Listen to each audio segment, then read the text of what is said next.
Welcome to the Alex Salmond Show. The House of Commons is in recess again, and the MPs have decanted for their conferences. First up this week was the Liberal Democrats, who by just about every law of politics should now be flourishing.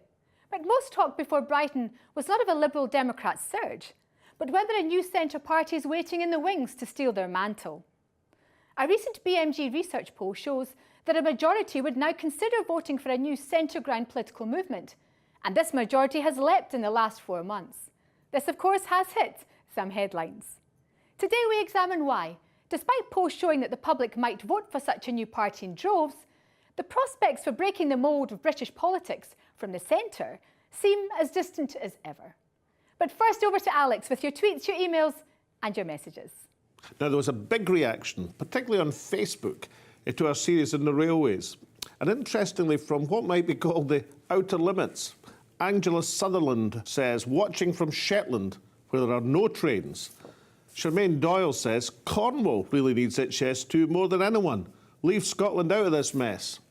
And Barry Kurtz says, I want to know why Scotland has to pay for English-only infrastructure, yet had to pay for the Queensferry crossing ourselves. Some union, eh? Simon Leach says that trains should be upgraded for all the UK with high-speed lines. But emailing us, Brian Egger looks at the technology aspects and adds, for a future programme, I hope you might be able to include Vector by Flight Rail Corps of California and their updated version of Brunel's atmospheric railway. Fiona McRae says simply, 50 billion in the name of the wee man. What we could do with that. Now, the name of the wee man is a colloquial Scottish phrase. And Rab Campbell says simply, Alec putting a human face in this. And you're onto something there, Rab, because as we looked through that series on HS2, then both the technological arguments and in particular the arguments about what was happening to people in the way of HS2, I began to change my mind quite a bit. Now to the prospects for a new centre party. At first sight, the omens look good. Both major Westminster parties are badly split. The Tories are split on Europe and Labour just split. Europe provides an overriding issue to bind a new party together, and there seems to be money, perhaps even big money, on offer. Above all, there is some evidence of a public appetite for something completely different. So why aren't the new party tanks already parked on the Tory and Labour lawns? To get an answer, we look back to when all of this happened before, the launch of the Social Democratic Party, SDP, in 1981. If we understand why that enterprise finally failed in the 1980s, then we might have part of the answer to why it's still to take off in 2018. And now over to Tasmina. Thank you, Alex. Well, we've been out and about asking people for their views on the idea of a new centre party and a people's vote. I think there's room for a lot of parties, to be honest, so yes.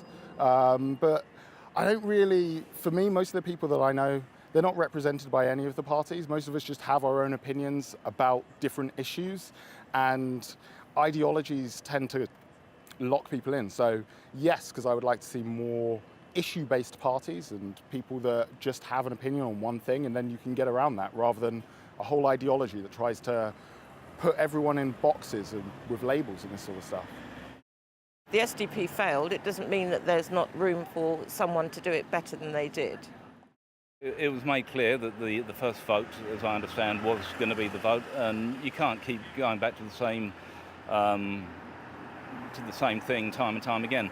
If you don't accept the first vote, then people don't have to accept the second vote. Then you have a third. There's no end to it. Because we've decided once, and that's enough. Once you had a referendum and it was more to leave than to stay, no, we don't need to. Now that people understand what Brexit's actually going to cost the UK financially and commercially, I've always felt that the European market will collapse and that it's better to be in it, working your way out of it, than leaving and letting someone else mop up the rubbish. There's certainly room. Whether there's the appetite, I'm not sure. We tried it a few years back and that didn't seem to work. But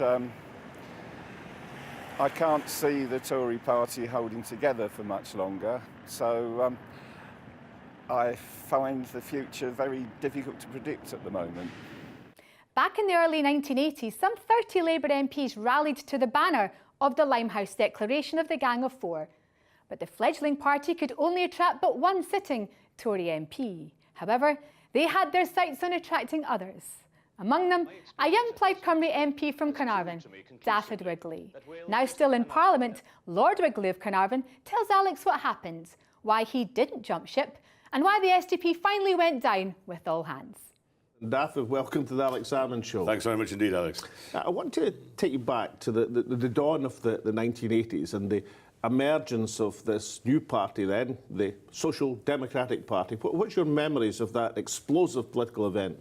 Well, of course, it was an event in its own right. Very different circumstances to those that exist now. You had Roy Jenkins and Shirley Williams re-emerging into politics. Both Shirley had lost her seat in 1979, and of course Roy Jenkins was outside politics. There was a gap in the middle. The centre ground was available. Thatcher was leading from the right, and she, of course, was a very strong leader. So there was no question of the Conservative Party breaking up. The Labour Party, being led by Michael Foot, who was a lovely person, but was regarded as being well to the left, although not quite as far left as Jeremy Corbyn, possibly. But nonetheless, there were unhappy people, particularly in the Labour Party, who were looking for a new home. Many of them, of course, under threat, a similar background to what's happening today, under threat of being deselected in their own constituencies. And that's where much of the support came from. So you had an unpopular Conservative government, but a fragmented opposition not taking advantage of the government's unpopularity. So that's similar to today. Now, you were a young member of Parliament in these days. Did the new SDP make approaches to recruit you to the ranks? Well, I did on one occasion. I think it was known before I became leader of the party that I was a little unhappy with some of the directions that my own party was going in. But I had never, in my wildest imagination, thought of joining them. But I was approached by David Owen. So you rejected his overtures then? Well, it was a very tentative overture, but I made one point to him. I said that I asked him whether the people who were standing down, leaving the Labour Party and joining him, would stand down and fight by elections in their own constituencies. And when he indicated no, I thought the game was over, because that is critical. You've got to have the confidence that you have the support of your own constituents. Had they done that and had a mini general election, perhaps 20 or 30 of them doing the same thing the same day, and had they won a good number of those seats, then that could have been very interesting indeed. So the SDP enjoyed initially an alliance with the Liberals, fairly spectacular opinion poll ratings, but then disappointed when it came to the actual general election, winning lots of votes, but very few seats. Yes, well, that's, of course, the reality of the electoral system that we have. You've got to break through in a big way. And what we've succeeded doing in Wales, Plaid Cymru, and what the SNP, before you swept the whole of Scotland, you had strengths in certain areas in depth, in the northeast in your case, in the northwest and the southwest in our case.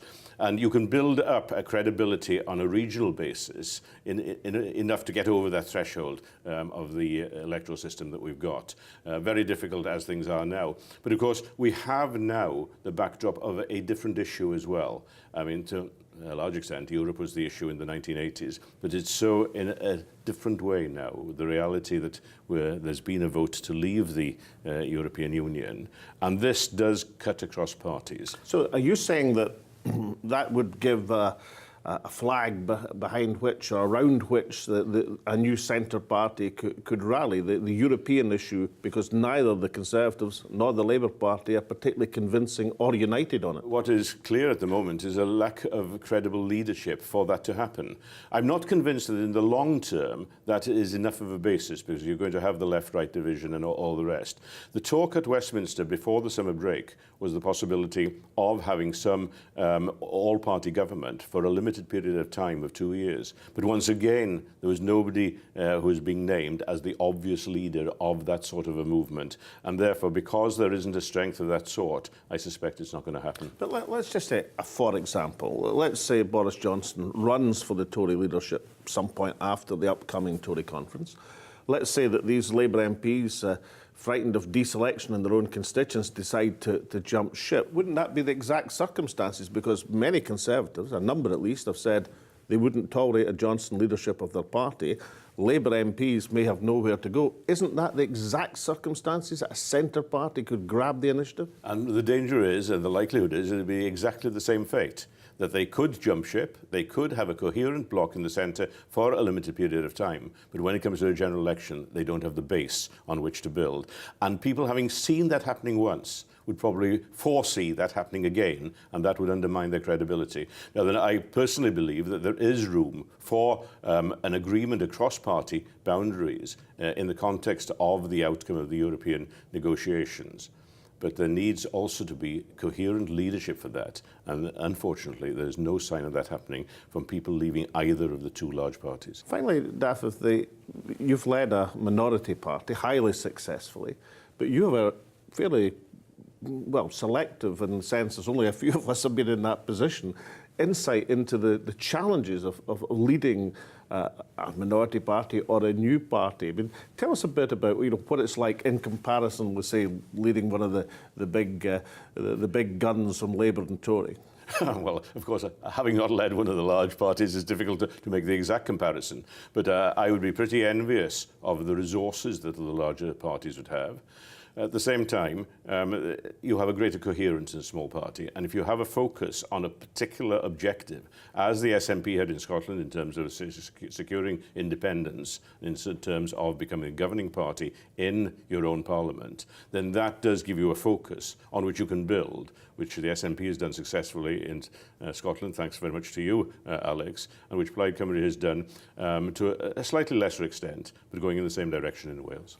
Even in parliamentary terms, I mean, it always struck me that those who had been great figures of state, like Roy Jenkins, were somehow surprised when they found that in a third-party bench they were subjected to the hurly-burly that some of us were very used to. Well, when they were squeezed, Roy Jenkins squeezed between the SNP and Plaid behind him and Dennis Skinner in front of him, it was quite a challenge. It's like the Valley of Death for the 500. Well, of course, and in the House of Commons you have the microphones that pick up voices, and all the asides are being made by SNP and Plaid or by Dennis Skinner and his colleagues were going to the same microphone, and that really undermined Roy Jenkins. They say that it lost him his confidence, and it's easy to be a king overseas, as he certainly was in Brussels and came back. But it's very much more difficult to re-earn the grassroots, which he had to do, and perhaps didn't do all that successfully. So, a centre party emerging in the next year, yes or no? No, in terms of a long-term party. Yes, possibly in terms of a coalition for a purpose in the European agenda within Parliament. Daff Wigley, thank you so much. Thank you. Now, after the break, we'll ask a journalist on the pro-European right if there's any purchase in that spectrum of politics for a new centre party. Welcome back. Back in the 1980s, the SDP failed to carry many Tory MPs into their ranks. Would they get on any better today? Alex asked columnist and former Tory candidate Michael Fry. Michael, there's been a fair history of putative launches of new parties. Has it been altogether a successful one? Well, I think the very concept of a centre party is too namby-pamby and really empty of content. I mean, all sides of politics, they have a spectrum. So in the, on the Conservative side, you go from the sort of cuddly Christian Democrats of Angela Merkel over to the populist movements, the almost fascist movements that are rising in Europe today. On the left, you go from from Maduro's Venezuela over to the even more cuddly Danish or Swedish Social Democrats. So every political tendency has this spectrum from left to right. But every political tendency also has some core ideology that moves it and on which it rests. So just to be a centrist as such, I don't think it fulfills this criteria. I mean, you just try to take an average of everybody else. I don't think that's going to work. But isn't there one aspect just now which might be the key for success for a new centre party, and that is the European issue? that the European issue, which even many right-wingers like yourself are deeply unhappy with the move against Europe, might that provide the glue which can stick a centre party together? So what is the centrist position between Leave and Remain? There is no centrist position. You can't be half in and half out. Well, Theresa May wants to be half in and half out, but the Europeans won't have it. So, as I say, I think centrism as such remains so devoid of content that it's not going to work. It's not going to take off as a political philosophy. But if a new party was launched this autumn, early next year, with substantial financial backing, defections from both the Labour Party and the Conservatives, with a firmly pro-European platform encompassing the Liberal Democrats, wouldn't that stand a prospect of success? Well, thank you, Alex, for that excellent description of the Social Democratic Party, which was launched in 1981. And where did that go? It went straight downhill. And I don't think... Not straight downhill. It went to 50% in the opinion polls before it went downhill. Well, OK, but where is it now? It no longer exists. If you're going to have a centrist party, I mean, you want it at least to have a life of, say, half a century in order to make some impact on British politics. And I don't think that this centrism that's going around at the moment is capable, is strong enough, is firm enough in its beliefs to create such a prospect. So what you're saying is, as a convinced right-winger, even though a pro-European one, you're not going to be attracted into the ranks of a new centre party? I like parties which are full of men and women, of guts and spirit and conviction. And I don't think this new centrism fulfills those criteria. Michael Fry, thank you very much. Thank you, Alex. One essential ingredient for a centre party would be the full cooperation of the existing party of the centre, which itself emerged from the days of the alliance between the old Liberal Party and the SDP, the Liberal Democrats. But party leader Vince Cable started his conference by ruling out a new party. Alex asked former Liberal Democrat presidential candidate Lembit Opik why the Liberals are once bitten but twice shy. Opik, you have particular views on the potential for the emergence of a centre party. I mean, surely all of the auguries are correct. All of the circumstances which would make that likely are actually happening before our eyes. There are two driving forces. A disenchanted Conservative, mainly Remain group in the left of the Conservatives, and a very disenchanted right in the Labour Party as well. Now, somewhere in the middle, we've got the Lib Dems as well, but the real driving force, I would say, is those individuals who feel that the Conservatives and Labour simply aren't for them. We've seen this before. That was how the SDP emerged a long time ago. And then, really, the Lib Dems were a product of a merger in themselves.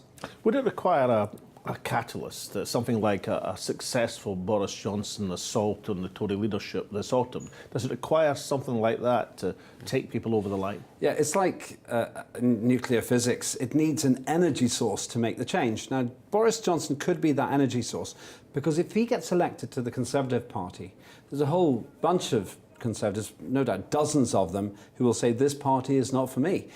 At the same time, you've got a disillusioned Labour Party, which might then decide that the breakaway Conservatives are close enough to their right-wing views in Labour to form some kind of a nucleus.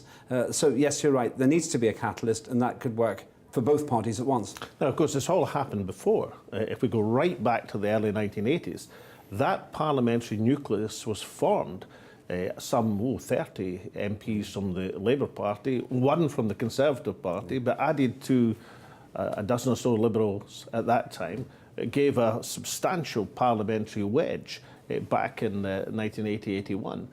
Is that the sort of thing that could happen again? It could. There have to be two driving factors then. Number one, massive disillusionment amongst the public with the old two major parties, Labour and Conservative. We are sort of in two-party politics at the moment.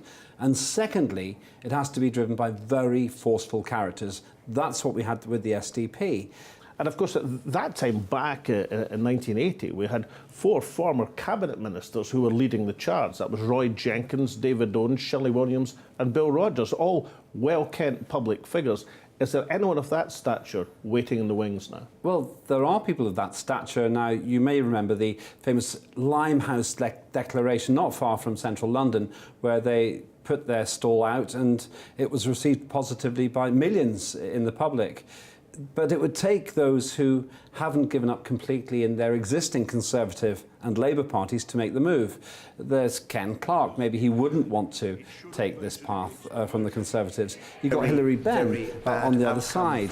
But those individuals might be waiting for a change within the established party. It's a long, lonely walk into a new party when you've already got hundreds of years in the case of the Conservatives and over a century in the case of Labour to walk away from. And of course there was another key ingredient back in the 1980s. In David Steele, the Liberal Party had a leader who was waiting for that opportunity. He carried his party with him. Would that happen again?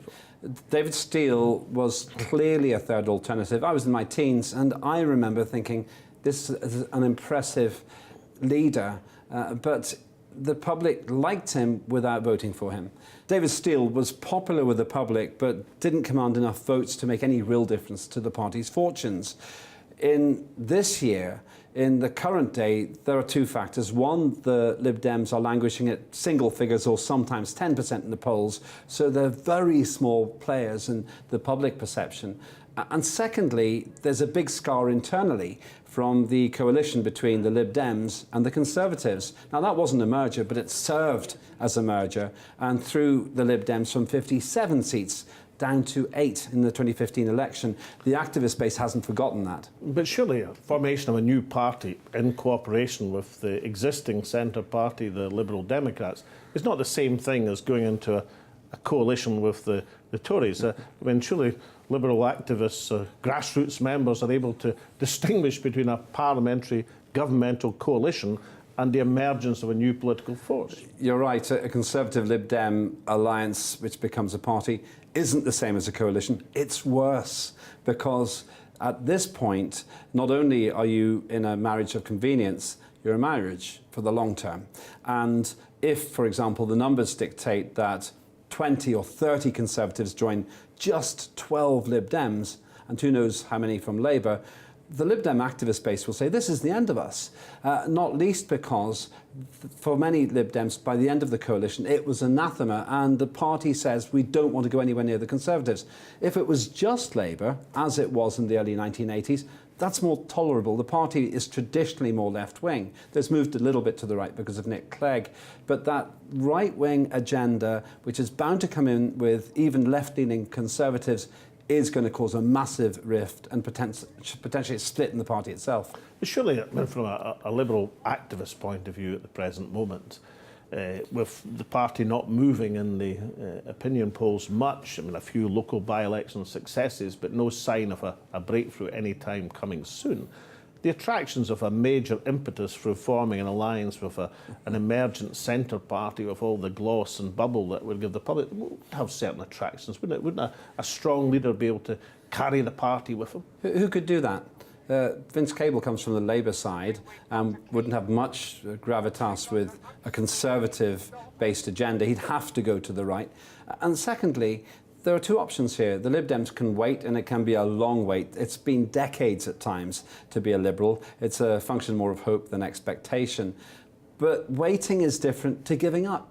If you join a Conservative element, which is bigger, and it probably would be bigger than the Lib Dems, you're more or less saying, we're going to go to the right. Whatever the Labour Party says, we're going to go to the right. The only thing the Lib Dems are likely to have in common with both the Conservatives and the Labour breakaway groups is a Remain agenda when it comes to the European Union, and that's not enough glue. Well, but isn't that the issue? I mean, even more so than the early 1980s, where there was disillusionment with the two major parties, defections from the Labour Party in particular, a bit disgruntled with Margaret Thatcher on the Tory side, certainly among the voters at that time. But now there is this overriding issue as well, the European issue. Wouldn't that be the glue which would stick this new centre party together? Maybe for a while, but when Brexit is over and it rains, that dissolves the glue. What happens in 10 years' time, 20 years' time? The Lib Dems have sold their soul into this pro-Remain coalition, or if you want to call it a party, it will be a loose coalition, but it's really a rainbow party. And then you get the left and the right arguing, and the Lib Dems somewhere trying to be the third point in a triangle. It's down to the numbers. The Lib Dems could absorb a couple of Conservatives, a couple of Labour, but then they'd want to carry on being called the Lib Dems. If the name changes, the Lib Dems go, and a couple of 100 years of tradition just get washed away. The activist base probably wouldn't like that. We'll pick the Oracle. Let me have your forecast. Is there going to be the emergence of a centre party this autumn? Yes or no? No, not this autumn, but next year there will be breakaways when Brexit goes through. Fascinating stuff, Lambert. Thank you so much. Pleasure. Thank you. And so, as we have seen, the prospect of a new centre party has been greeted with cross-party raspberries. Last week, even ex-Prime Minister Tony Blair ruled one out. Now, that in itself may not be damning, but it does provide a further indication there's none of the buzz and expectation which greeted the launch of the SDP way back in 1981. And yet, so many of the ingredients for change are still there. There is reportedly big finance for such an enterprise. 2 Labour MPs have already resigned the whip, even with no ship to jump onto. Many more might follow. A successful Tory leadership bid by Boris Johnson might send up to a dozen Tories into the arms of a new party. The Liberals, hostile for now, could still be won over if there was a serious prospect of parliamentary relevance. In this social media age, a real political force can break any electoral mould. In 2011, the SNP in Scotland won an absolute majority of seats in a PR parliament, and in 2015 swept the other parties aside under first past the post. In 2016, Donald Trump defied the odds to seize the presidency through an electoral college, and Emmanuel Macron followed suit under the French runoff voting last year, leading a new party of the centre. If such a variety of political revolutions under a variety of systems can sweep the boards in France, America and Scotland, then why not in England? And polling indicates the potential, at least, for mass support for a new party born out of mass disillusionment with the current offerings. Europe could be the defining cause to galvanise opinion, an issue fundamental enough to cleave political parties apart and leave a sufficient gap for a new party to flourish. As of now, that energy is being devoted to the call for a people's vote, cross-party cooperation to sort out the Brexit burach. However, it may be that only an election, and therefore only a new party, can truly break the Europe logjam. But one factor is less propitious than 1981. Back then, there was an obvious leader in Roy Jenkins, former Home Secretary, former Chancellor, former European Commissioner, even if David Owen did not eventually find it quite so obvious. There is no such figure today, within or out with politics. And without that leadership, this opportunity for a revolt from the centre is likely to slip elusively by. In these circumstances, as Yeats reminded us, things fall apart and the centre cannot hold. And so in times to come, this present talk of a new centre party may be remembered only for the number of inches it provided for journalists, bored of writing desultory columns about Brexit. From Tasmina and me and the rest of the crew, it's goodbye for now.